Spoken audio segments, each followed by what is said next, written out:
What's going on, everybody? Welcome into episode 7 of Real Spill, where the truth wins. You already know the deal by now. It's your boy Scott Proctor. I'm joined, as always, by my guy Ellis L. Williams, who covers the Carolina Panthers for the Charlotte Observer. Before we get into today's episode, throw us a like. Make sure you subscribe to BVM Sports to catch me and L talking football and the Carolina Panthers every Friday. But L, man, let's hop right into things, man, with bump and run. You know what's going on. Let's start here, man, because the highest scoring game of week 9 took place in Chicago at Soldier Field, where the Dolphins stayed undefeated in games where Tua Tagovailoa starts and finishes, and Justin Fields set a single game NFL record for rushing yards by a quarterback in the regular season. I want to start here though with the Dolphins, man. Do you think, because I really want to get your take on this, man. We've been talking about the Dolphins a little bit. Do you look at the Dolphins as an AFC contender, a team that you can see playing on championship weekend? You know I'm going to keep it 100. It's real spill for a reason, right? I expect it. Look, the Dolphins are for real in fantasy football. They're not legit AFC contenders, my G. And the reason is quite simple. It's that defense, brother. Like, we talked about this last week. They bring in Bradley Chubb for an obvious reason, aside from the name and the clout and the ability. Right. This team has not been able to effectively get after the quarterback at all. I believe they were bottom quartile to pull a Jim Irsay on you there accurately in the league in sacks. And this is a defense that's still, as Justin Fields just showed, it is all over the place. You know, Justin's a hell of an athlete, but again, this is a Chicago Bears offense that is not on the level of a Buffalo Bills or a Kansas City Chiefs. You know what I mean? That goes unsaid. So you love what they're doing offensively. This team could be better with a even better quarterback, but that's a conversation for a different time. Yeah. They're not going to be able to score enough points to keep up in the AFC. So they're a beauty in fantasy, and they're going to be fun to watch each and every week. And their playoff matchup will be enticing, but you can't put them up there with the contenders. For sure. Yeah. I mean, I'm not surprised to hear you say that. I kind of got the vibe that that's how you're feeling about the Dolphins. And a lot of what you said is true. Obviously, the offense is going to be explosive. They're going to score points. It remains to be seen whether they're going to be able, or Tua specifically is going to be able to do it in the postseason, because at this point, that's where it's going to matter. But it's crazy to say that the Dolphins defense is what's going to likely hold them back, based on what we've seen from them, you know, in years prior. I mean, especially that secondary, Xavier Howard, Javon Holland, I believe we talked about him on the show. He's one of my favorite young guys in the entire league at that safety position. There's talent on the defensive side. And obviously you add in Bradley Chubb, one of the best pass rushers in the league. You would think that there would be enough there to at least, just supplement what the offense is giving you, on the scoreboard. But the defense is a question mark, and you mentioned it. Justin Fields was able to do whatever the hell he wanted to on Sunday, throwing the ball, running the ball. I mean, his 61-yard touchdown was arguably the play of the year already. So there's going to be questions. I think the Dolphins are going to be in the thick of things at the AFC, and I'm glad you said no to them being a contender, because I want to ask this. Obviously, Josh Allen is dealing with a possible UCL injury on the elbow. I would assume that there will be news coming here probably before this goes up. People see this on Friday. But if, there's a serious injury to Allen and that might derail his season, the Bills' season, we've talked about the Chiefs and the Bills kind of being the inevitable AFC championship game. If the Bills somehow can't get there because of this injury to Josh Allen, who's the AFC team that you expect to kind of step up and be that team to likely see the Chiefs, in the AFC title game? Yeah, again, depending on the severity of this Josh Allen injury, because I could see them sitting him for a couple weeks and just honing in on the postseason. Mm-hmm. And then once it's just getting into playoffs at this point, right? Especially when you look at the lay of the land. Like, to keep it on the Dolphins, I can't wait to see how these teams perform in the playoffs when it comes down to, you have a whole week to only focus on them and scheme them up, right? It's going to be the same thing with the Eagles and the Seahawks. Like, these quarterbacks that we haven't seen do it in the postseason are really going to have an opportunity to show what they got there. I think the Baltimore Ravens have a chance to benefit most from this if it's not the Kansas City Chiefs, right? We know what we're getting from the Ravens. They are beat up. I'm not sure what's going to happen with that passing attack. Right. But really all this means for me is you're all in on the Chiefs, and they should have an easy roadmap to home field advantage in the AFC. You would think, yeah, I expect the Ravens to be right there. I mean, what's that that mark where they've led by double digits in each of their first 9 games to start the season, which is just crazy. It speaks to how dominant they are, especially early on in games.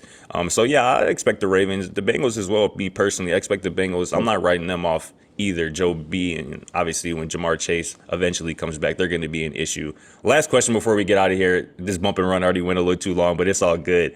Justin Fields, man, I mentioned at the start, 2021 draft class, that quarterback class that obviously included Trevor Lawrence, Justin Fields, Mac Jones, Davis Mills as well. Who's your guy if you can redraft? Who's the number one? Is it Fields? Is it somebody else at this point, a season and a half in? Yeah, it's a fun question, right? Fields is really making the case for him being the first quarterback to go. And that's really sort of the crux of the argument here, or the folly in it.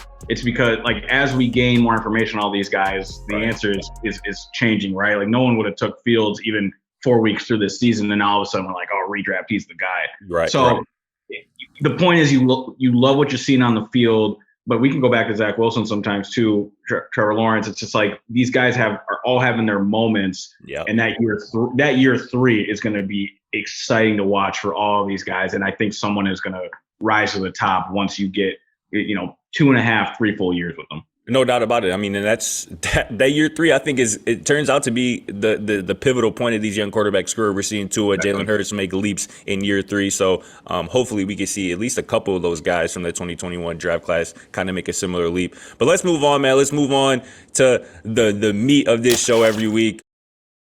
We're here for the big spill, and we got a special guest joining us today for the first time. He's been covering the Indianapolis Colts for a decade for Locked On Colts and some other outlets. Jake Arthur. Jake, thanks for joining us, my man. How are you doing? Yeah, absolutely. Thanks for having me, guys. Absolutely, man. It's been a wild week in Indianapolis. So let's get into it, man. You were at Monday's press conference where former Pro Bowl center Jeff Saturday was introduced as the Colts interim head coach after the firing of Frank Reich. I saw, you use some words like tone deaf, disastrous to describe the press conference. What did you make of that in the near unprecedented move to make Jeff Saturday, who has no coaching experience, the Colts interim head coach for the rest of the season and maybe beyond? I think no matter how you look at it, at every source you've seen, this is for everyone, for an interim head coach brought in during the middle of the season to come from outside the organization who has no ties to these players or anything. You would think at an introductory press conference it would be acknowledged how bizarre the situation is. But really it just felt so defensive, like, trust us, we got this, we know what we're doing. And then ask for any details as to qualifications for this interim head coach, things like that. It was kind of just, we weren't really given straight answers on things, and it just kind of turned into a real defensive showing. All the important questions that needed to be asked were asked, and we got very few answers, it seemed like. Jake, real quick, and you may have just answered it with what I want to ask you. The Carolina Panthers, of course, fired their head coach weeks ago and became the first team with a vacancy at that position. Now the Colts join that brass that will be looking for a head coach come January. What is the mission, the plan, the path for Indianapolis come January? Do you have any insight into what they're trying to accomplish? Yeah, so from what they say, the hope is that this 8-game audition for Jeff Saturday is hopefully a permanent thing. I mean, there's a lot that has to play out between now and then. There's going to be other suitable candidates that need to be interviewed. Like, in their perfect world, this will go swell and they can just make him the permanent head coach. But there's so much that has to be done. This is a roster that's really talented, but for some reason, everything has gone wrong. Player performance, coaching, roster construction, all of it. So there's a ton that needs to be done. Whether you just kind of throw a grenade at it and blow it up and try and kind of start from scratch, you need a quarterback first and foremost. You need a head coach that the remaining guys in the locker room are going to believe in. There's just so much that needs to be done, which is a bizarre thing to say because, again, at key positions, you have really talented players. Like 3 of your 5 offensive linemen are among the highest paid at their positions, and really no one is getting it done right now. So there's some really hard looks and some tough conversations ahead. And whether you got to move some guys around or restructure some contracts to try and grab draft picks or what have you and get some more ammo for this offseason, that might be necessary.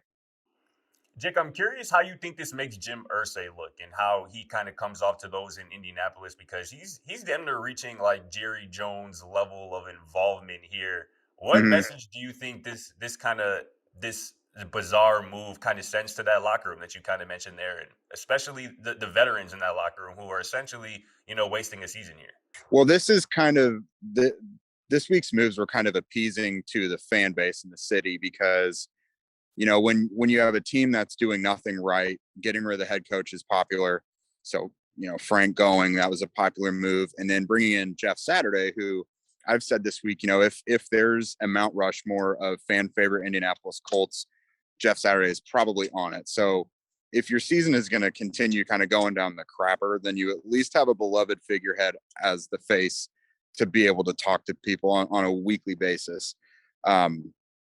So as far as like the players and the media goes and everything, there's still a ton of questions. Like for me, you kind of pointed to it, you've got guys like DeForest Buckner and Stephon Gilmore who have played their hearts out this year.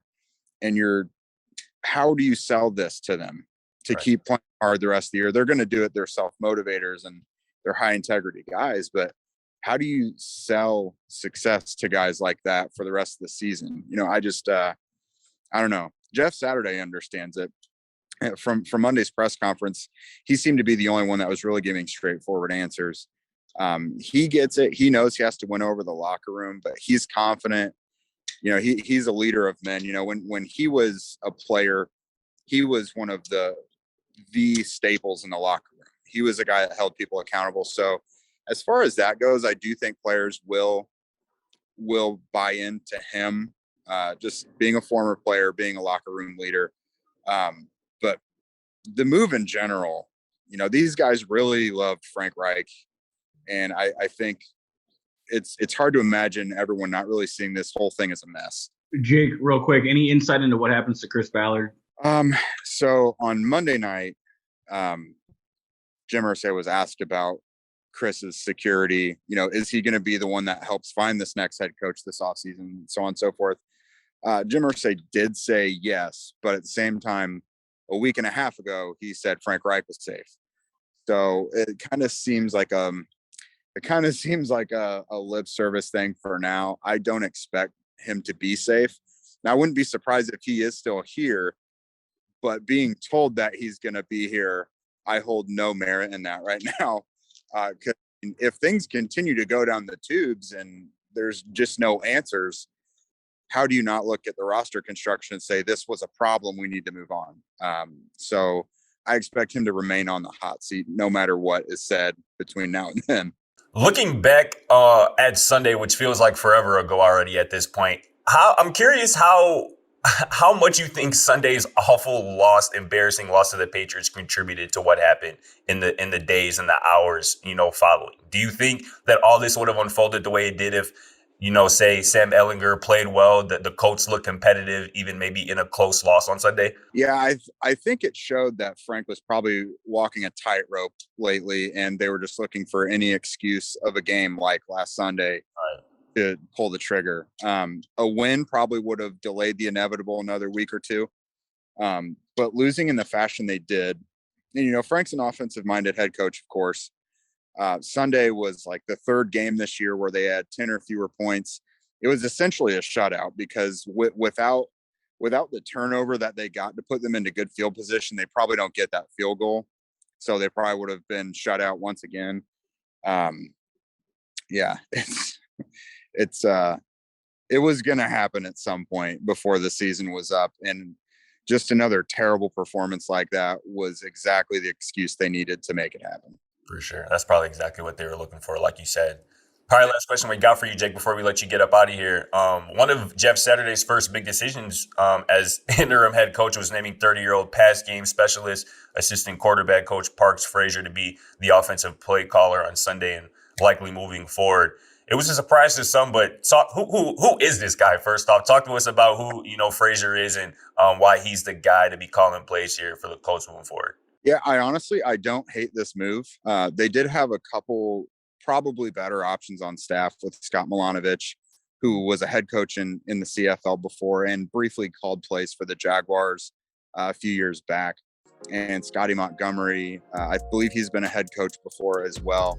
But honestly, it's kind of why not at this point? Like, we've already seen nothing is logical at this point.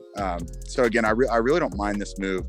Parks is a riser in this business. He's kind of come up from nothing, really. I've never thought, regardless of what happened with Frank, I've really never thought that this assistant QB coach, passing game coordinator, would be his final stop or be where he peaked. He's a bright young guy. Players do gravitate towards him. He's worked closely with Sam Ehlinger for these last couple years now.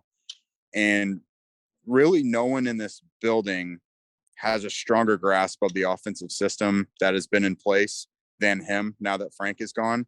He's basically been Frank's right-hand man since 2018. So without having called plays before, outside of that, this is the most logical choice, honestly. Last thing, very quickly, I'm curious, where do you think the Colts pick in the first round this year? So it's tough for me to see them even winning one or two more games this year.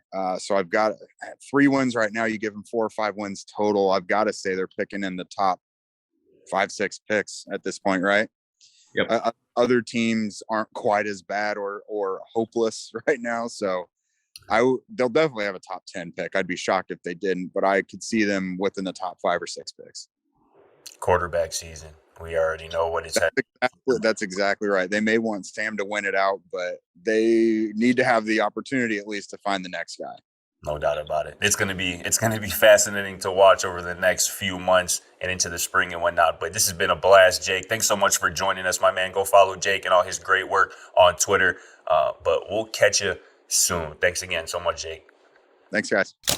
But let's move on, man. Let's move on to On the Prowl with the Carolina Panthers. Nobody's more locked into the team than Ellis L. Williams, the guy that I'm talking to right now, man. Let's talk about it, though, man. The Panthers got dog walked on Sunday in Cincinnati by the Bengals, thanks in part to 5 touchdowns by Joe Mixon. Thankfully, the Panthers had a quick turnaround. They'll play on Thursday night against the Falcons. We're recording this on Wednesday. That game will be final by the time you all see this on Friday. But let's talk about these Panthers quarterbacks, man, because obviously PJ Walker was benched at halftime in favor of Baker Mayfield after mustering just 9 passing yards, throwing 2 touchdowns. Baker actually came in and played pretty well. Threw 2 second-half touchdowns, 1 to a tight end. Not very surprising. He was 14 to 20. Actually finished with a better QBR and passer rating than Joe Burrow on Sunday, who was also in that game. But to complicate things even further, I believe Sam Darnold is healthy, ready to return from IR. So, man, how do you see this Panthers quarterback situation kind of playing out the rest of this season? Do you think we'll end up seeing all 3 of these guys at some point? It's very possible, with the caveat that there's a chance, and I will say a likely chance, that we don't see Baker Mayfield start another game for the Carolina Panthers, barring injury. And that is right. First of all, this offense, Baker Mayfield is the quarterback who has had the most opportunity to show what he can do quarterbacking this team. No doubt. And it got their head coach fired, right? Simply put. Exactly. And now you see PJ Walker throw the team out of the game before they even get to halftime, trying to play hero ball and catch up after a team can't stop Joe Mixon for a half. That leaves Sam Darnold as sort of the mystery here. And in a way, Sam brings the type of football that is really what teams are looking for right now in this league, which is mediocre. Don't take sacks and don't turn it over. Now, Sam does have an interception history, of course, but if for somehow that can get corrected, Sam Darnold is the most athletic quarterback on the Carolina Panthers, no doubt, and can correct issues that just an inefficient offense naturally has, playing behind the sticks, taking sacks, not being able to generate any sort of offense off script. So I think there's just a curiosity part of it too. This team understands that, division aside, even if somehow they win the NFC South, which no one should expect that, they need to figure out who their quarterback is next year, who likely isn't on the roster, but then who's the backup quarterback. Right. And that's what I think all these quarterbacks are really playing for right now. Because they're all on expiring deals, right? NBA style. Baker Mayfield on expiring, Sam Darnold on expiring, PJ Walker making veteran minimum on an expiring. Can one of these guys prove that they can be a veteran backup presence to whoever the first round rookie is next year? And I think for that reason, the Panthers brass are going to want to see if Sam Darnold can be that dude. That makes a lot of sense. You mentioned it. I mean, Sam Darnold kind of has the unknown factor about him more than the rest of those guys, right? And it's crazy because I remember, I'm sure you do too, the first 4 weeks, I believe, of last season, Darnold looked really damn good. Like, I believe he led the league in rushing touchdowns, through 4 weeks or so. And he was obviously making plays with his arm as well. So I'm actually excited to see Darnold, this season, obviously having all this time off with the injury. I'm excited to see what he looks like. And again, he's kind of be playing, with house money with how the other quarterbacks in this offensive look. But I want to ask this because it kind of seems, as you kind of laid out, that each of these quarterbacks, these three, are kind of fighting for their NFL career, it seems. Right. Who do you think kind of has the most at stake the rest of this season in terms of their personal NFL career and their future moving forward at the quarterback position? It's a really good question, Scott. It's got to be Baker Mayfield. You would think, right? Right. But the problem with answering that is I'm not sure how he changes anything about his narrative right now. Playing again can only hurt him, really, because look at the team. And then not playing keeps the sour taste in his mouth and the league's perception of him at disastrous, right? So Baker Mayfield is in a really tough spot here. And of course, this is not my job, but if I were advising Baker Mayfield, if I was somebody in his camp, I almost think you hunker down, keep being this awesome hoorah teammate who's happy for whatever quarterback is starting when it's not you. Yeah. Even though and he's honest about this. He's a competitor. He says he wants to be out there, and it's no doubt. He hates that he isn't, but he has been supportive, right? So I think Baker just keeps riding this out, and then transitions into the Jameis Winston part of his career, and tries to land as a backup somewhere under an established guy. I'm not sure where that is or what that means, but Baker Mayfield is the one with the most the spectrum of his outcomes is quite robust. I mean, look, there's a small chance he doesn't even finish the year with the Carolina Panthers. I'll give you that little nugget. Man. And I'm only saying that based on what the Raiders did with Jonathan Abrams the other night. Right. Just let him go. Randomly cutting a guy that they didn't see a future with and couldn't get anything for at the deadline. Keep an eye on what happens with Baker Mayfield over the next 2 weeks. Yeah, it'll be fascinating to watch. I'll have an eye on, and I know you'll have an eye and an ear to all that going on in Carolina, man. Let's move on. Let's move on to Nickel and Dime, man. One of my favorite segments of this show, man. I'll let you start, man. Talk to me about your dime from this past week. Yeah, man. The dime of the week. That wizard, Patrick Mahomes, man. Dumbledore was at it again. Sunday night, dog. The way he rushes the football, Scott, and I would love your perspective on this as a quarterback, there's nothing frightening about it until it starts happening to you. Everyone around him just looks like they're moving slower. And he just with his feet, whether it's creating passing windows or actually taking off to score. I mean, just that 2-point sequence was hilarious to me. Yes, you're either gonna grab Travis Kelce and get flagged for it, or you're gonna lose Patrick Mahomes in a foot race to the pylon. The dude is an absolute wizard, and I think should be the leader for MVP. He absolutely should be the leader for MVP. I think he will win MVP. I think the Chiefs, again, I've said it on the show, I think they're going to be the Super Bowl champions again this year, largely because of number 15. I heard Michael Irvin call him simply a god earlier this week, and that's just so fitting because the things that man does on the football field, you mentioned it. You're talking about Patrick Mahomes as a runner. That's crazy. That just speaks to how talented this man is, how dominant he is. Over 500 yards against a very capable Tennessee Titans defense. Another come from behind victory. They're great. Yeah. They're great. I mean, simply put. I mean, again, he's the best come from behind quarterback in NFL history. So that's awesome. I could have easily went with Mahomes. I could have easily went with Joe Mixon, who had 5 touchdowns. But I'm gonna go with the old man. I'm gonna go with Tom Brady, 45 years old, going through a divorce of a supermodel. This man is going through some real life things. And I mean, he led another comeback, another game-winning drive on Sunday against the reigning defending Super Bowl champions, who don't look great, obviously, in the LA Rams. But again, throwing a game-winning touchdown to Cade Otton, having to throw to Scotty Miller on the game-winning drive. I mean, that offense looked absolutely anemic until the final drive. But that's what Tom Brady does, man. That's why many people think he's the GOAT.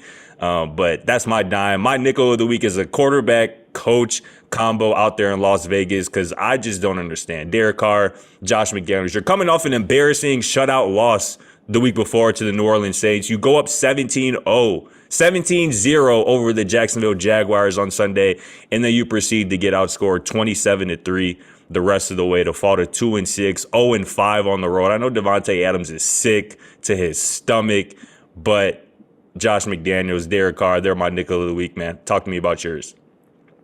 Very quickly on the Raiders, sometimes it's not always greener on the other side if you're Devontae Adams. I understand the move, Vegas, playing with your college boy, but, man, right. Green Bay could use him, and they sure don't need him in Las Vegas right now. All right. Right. My nickel. I've been just waiting for this self-destructive franchise to show itself finally to the world. And I am here to tell you that the poverty-ridden Arizona Cardinals are my nickel of the week. They are in need of some desperate charity. Somebody help this team out. Just embarrassing themselves once again, getting swept by the Seattle Seahawks, who everybody thought was going to finish at the bottom of that division. Yep. Meanwhile, you got Pete Carroll showing why he is a Hall of Fame coach. You got Geno Smith, who had everybody write him off, but they didn't write back. I could find a way to say that every week on this show.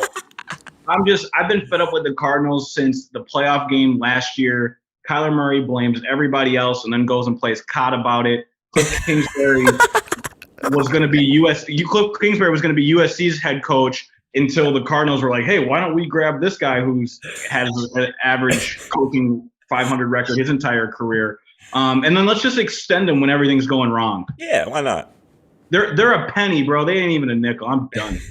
The first penny in the history of the nickel and dime series. Well deserved, the Arizona Cardinals, because they're a complete mess, man. This has been crazy. Let's move on, though, man, to our final segment. We actually got to run through this 2-minute offense in 2 minutes, man. So let's hop right into it, man. Look ahead to some matchups for this weekend. Vikings at Bills. We're going to assume that Josh Allen is healthy and ready to go.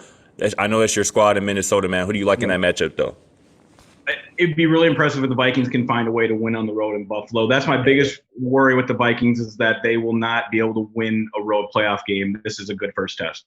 No, it is a good first test. I like the Vikings, whether Josh Allen plays or not, man. I really like this Minnesota Vikings offense, the way they're playing. They're playing complementary football. I think Kirk Cousins gets the job done, and Justin Jefferson has another big day. I think this is a fascinating game, man. We talked about the Dolphins earlier. Your former team that you covered, the Cleveland Browns. Browns at Dolphins on Sunday. Who do you like in that one?